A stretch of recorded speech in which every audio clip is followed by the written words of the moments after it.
December 23 ప్రమాణాలు పాటించడం. చదవండి. గలతీయులకు రాసిన పత్రిక 2వ అధ్యాయము 11 నుండి 21 వరకు. నేను దేవుని కృపను నిరర్ధకము చేయను. నీతి ధర్మశాస్త్రం వలననైతే ఆ పక్షమందు క్రీస్తు చనిపోయినది నిష్ప్రయోజనమే.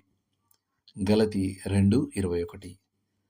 మనం కలిసే చాలామంది ప్రజలు నిజంగా నమ్మేదేమిటంటే క్రీస్తుపై విశ్వాసం మరియు మంచి పనులు లేదా మరేదైనా మతపరమైన పనులు అదనంగా చేయడం ద్వారా ప్రజలు రక్షించబడతారని.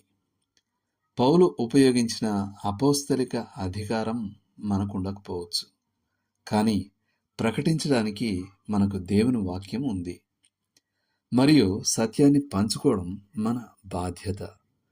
సత్యాన్ని సమర్థించడానికి ఉత్తమ మార్గం సత్యాన్ని జీవించడం. నా జీవితం నేను చెప్పేదానికి విరుద్ధంగా ఉంటే నా మాటల ద్వారా నేను సువార్తను సమర్థించడం వల్ల సాధించేది పెద్దగా ఏమీ ఉండదు.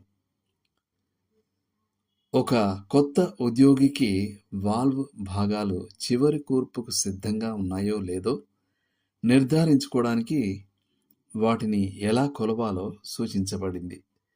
కానీ కొన్ని గంటల తర్వాత అతను ఆమోదిస్తున్న భాగాలు లోపభూయిష్టంగా ఉన్నాయని అతని పర్యవేక్షకునికి ఫిర్యాదులు వచ్చాయి. ఏం చేస్తున్నావు నువ్వు అని ఫోర్మన్ అడిగాడు. నేను నీకు ఆ మైక్రోమీటర్ను ఎలా ఉపయోగించాలో చూపించాను, కానీ నువ్వు ఉండాల్సిన దానికంటే పెద్ద భాగాలను పంపుతున్నావు. ఆ ఉద్యోగి ఇలా బదులిచ్చాడు, మరే నేను కొలుస్తున్న భాగాల్లో అనేకం చాలా పెద్దగా ఉన్నాయి, కాబట్టి నేను మైక్రోమీటర్ను కొద్దిగా వెడల్పు చేశాను. ఉత్పత్తిలోనైనా పరిచర్యలోనైనా ప్రమాణాలను మార్చడం ఎప్పుడూ విజయానికి నడిపించదు. పౌలు సువార్త సత్యం యొక్క ప్రమాణాలను పాటించాడు.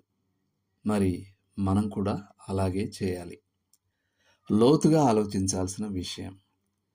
మీ జీవితంలో ప్రమాణాలను మార్చడానికి మీరెప్పుడు శోధింపబడ్డారు? ఫలితం ఏమిటి? దేవుడు మిమ్మల్ని దీవించునుగాక. ఆమెన్.